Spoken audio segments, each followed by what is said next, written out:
Парламенттеги Ата журт Кыргызстан партиясы Шайырбек Ташиевдин депутаттык мандатына байланыштуу чечим кабыл алды. Фракция эл өкүлүндө мандатты тапшырууга кандай себептер болгондугун иликтөөнү өтүнүп, төрага Талант Мамытовго кайрылуу жолдоду.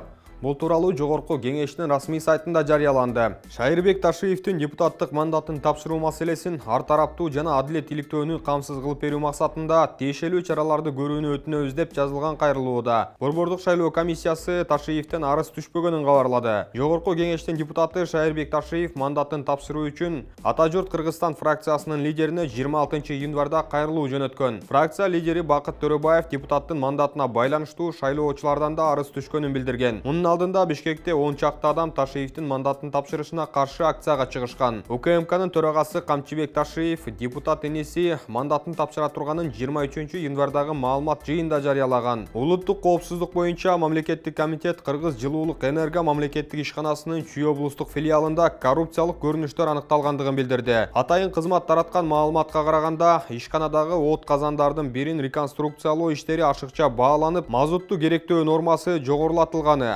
жана мыйзам бузууларга жол берилгени ыкчам издөө иш-чараларынын жүрүшүндө да аныкталган. Анын кесепетинен мамлекетке 32,9 миллион сом зыян келген. Учурда иштин бардык жагдайларын тактоо, коррупциялык схемага тиешеси бар кызмат адамдарын аныктоого багытталган тергөө иштери уланып жатканы маалыматта айтылды. Эл аралык Transparency International уюму 25-январда 2021-жылдагы дүйнө өлкөлөрүндөгү коррупциянын деңгээли боюнча изилдөөсүн жарыялады. Анда мурдагы жылы 124-орунда ээлеген Кыргызстан былтыр 144 орунга түшкөн. Буга өлкөдө коррупцияга каршы күрөштүн аягына чыкпай калышы жана башка нерселер себеп болгону баяндамада көрсөтүлгөн. Борбордук шайлоо комиссиясы жогорку кеңештин депутаты Исхак Масалиевди Бишкектин номер 27 1 май шайлоо округунан депутаттыкка талапкер кылып каттоодон баш тартты. Эл өкүлү буга байланыштуу БШКнын жумушчу тобунан каталганын Азаттык радиосуна билдирди. Ал оппозициялык көз караштагы депутаттардын санын көбөйтүү максатында кайра шайлоого катышуу үчүн арыз жазганын айтты. Шайланып калсам азыркы депутаттык мандатты тапшырат элем. Партиялык тизме менен бүтүн Кыргызстанга дагы бир депутат кошулмак. Ошентип биз оппозициялык көз караштагы депутаттардын санын көбөйтмөкпүз. Буга мыйзам толук жооп берет. Бирок БШКнын позициясын түшүндүм. Алар менен соттошкондун кажети жок. Эске салсак, былтыр 28-ноябрда өткөн парламенттик шайлоодо Исхак Масалиев бүтүн Кыргызстан партиясынын тизмеси менен депутат болуп шайланып келген. Ал шайлоодо Бишкектин 1 май жана Свердлов райондук округтарында баарына каршы деген добуштар көп болгондуктан, мыйзамга ылайык кайра шайлоо быйыл 27 февралга дайындалган. 27-январга карата 2 округтан депутаттыкка талапкер болуу үчүн БШКга арыз тапшыргандардын саны 60га жетти. Алардын дээрлик баары өзүн өзү көрсөтүшкөн. БШК алардын 18-ин талапкер кылып расмий каттады. Боршайком 27 февралга дайындалган кайра шайлоого талапкерлерди көрсөтүү жөнүндө арыздарды кабыл алуу 27 январда саат 18:00 аяктай тургандыгын эскертти.